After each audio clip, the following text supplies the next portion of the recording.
Heather Danish released a report this week that leaders of the college football playoff will gather in Las Colinas, Texas this week for their annual spring meetings where they're going to discuss the playoff's future format and how to best determine the national champion in 2026 and beyond. Now, according to Dinich, no major decisions are expected, but there is a sense of urgency because the iteration of the playoff must be submitted by December the 1st. Obviously, as of right now, this fall is still going to be a 12-team playoff determined by a selection committee that involves the 5 highest-ranked conference champions and the next 7 highest-ranked teams. But they're going to have to figure out what to do going forward. There's many questions, things like, will the selection committee stay the same? That's kind of an interesting question on its own. And we're talking about in general, like, will they still have the same process to selecting people? But we're going to get into all of that right now. And I want to talk about some things that were, and also another one, what's the timeline to answer this question? So will they change the selection committee? Will they answer the questions? Is there a timeline? Those aren't the biggest deals. I want to talk about the specific things that have been floated as a proposal. And we're going to play a little hot or cold. The first one that is still being floated: automatic qualifiers by conference. I don't mean conference champions. What I'm talking about is assuming the playoff moves to 14 or 16 teams, which is almost a certainty. There's a floated model to have automatic qualifiers by conference, i.e. a 14-team model that includes 4 SEC teams, 4 Big Ten teams, 2 ACC, 2 Big 12, and 1 group of 5 and 1 at-large spot, which would obviously be Notre Dame if they're ranked high enough. So if Notre Dame's ranked high enough, they get the at-large spot. Otherwise, it goes to somebody else. That's not a look. I'm going to say this up front. I know that sounds horrible. That sounds terrible. To guarantee spots to conferences just seems ridiculous. Here's the incentive behind it. They want to incentivize teams to schedule major non-conference games. Okay. They don't know how to do that because after last year's season where they rewarded Indiana for playing the worst schedule ever, right now teams are incentivized to play terrible non-conference games. They don't want that. However, here's the catch. How do the non-conference games matter if how you get to the playoff is where you finish within your conference? That's the giant flaw in this situation. Now, I'm going to point this out. It has been floated that the solution to that is and this is early on, guys. I'm cold on that model because I don't think it would work anyway. Here's the only way I'm hot on it. If they don't guarantee the 4 spots to where those teams are in the conference standings, but they guarantee them based on where they're the 4 highest ranked teams in the conference. So again, how about just the 4 teams in the league that have the highest college football playoff rankings, which may necessarily reflect the standings in the conference? You do that, you could incentivize non-conference games and big non-conference matchups. We'll have to see, but it's one proposal. So I'm cold on it, but willing to change. The next one that they're discussing this week is whether or not they're going to change the seeding system this fall. As of right now, the way it worked last year was the top 4 conference champions got buys. That ended up being a flaw in so many ways because you were more incentivized to be the 5 or the 6 seed than you were to be the 1 or 2 seed. Because if you were the 5 or the 6 seed, maybe you didn't even play hard in your conference. Penn State, who didn't even play that hard to win their conference, they say they got the so that was an effective buy because they didn't have to play hard to win their conference. And then their first game was a home game against SMU. Okay, you get SMU, and then you get to play the worst of the top 4 conference champions in the next round. You have a clear path to the semifinals.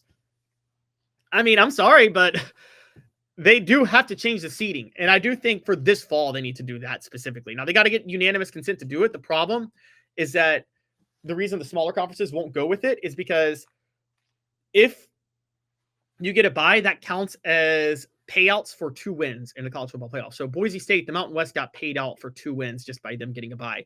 So you have to come up with some scenario that makes sure that's not the case. I don't know what it is, but it's a problem on its own with that. So changing the seeding system this fall, I'm still hot on. I'm very hot on. I don't know if they're going to be able to pull it off. Like, they definitely need to change the seating system this fall. But the craziest, wackiest, and probably worst proposal that was floated comes in last. First, hot or cold, brought to you by City Heating and Air Conditioning. 50 years in East Tennessee. Integrity matters. cityheatandair.com. Hi, Mike Davis here with City Heating and Air, reminding you to always dare to compare. Our team provides quality local heating and air service, installation, and maintenance across East Tennessee. We use only the best equipment like American Standard Heating and Air Conditioning for your residential, new construction, or commercial needs. Honesty, dependability, and customer satisfaction have been the cornerstones of our business since 1961. City Heat and Air. Dare to compare. All right, hold on to your seatbelts. You may be a fan of this if you're a Tennessee fan, because it might actually help them. But it's a terrible idea. According to Dinich, there is some talk of TV ratings playing a role in the college football playoff criteria. According to the story, what it says is that, pulling up the exact quote right now, one possibility, which could be viewed as a compromise. Now, here's where the compromise issue. Power conferences are trying to ensure they get more automatic qualifiers than other conferences. That's where this comes from. Rather than do the automatic qualifiers, they have floated as a compromise to not do that, but use TV ratings. So the quote is, one possibility, which can be viewed as a compromise, is having conferences earn automatic bids through their play each season, a model in which Power 4 leagues can earn guaranteed spots through a combination of its team's overall records and maybe even TV ratings, according to a source, could be presented. The highest ranked conference would earn the most automatic bids. Yes, they would do an automatic qualifiers based on the highest ranked conference, based on overall records and TV ratings. Yes, they might actually use TV ratings to determine who gets into the college football playoff. I'm going to set this as a poll question. Should TV ratings be a factor at all? Should TV ratings be a factor at all in the CFP selection? Yes, it's about money. No, that's insane. Those are the questions. Those are the answers. Look, it's insane.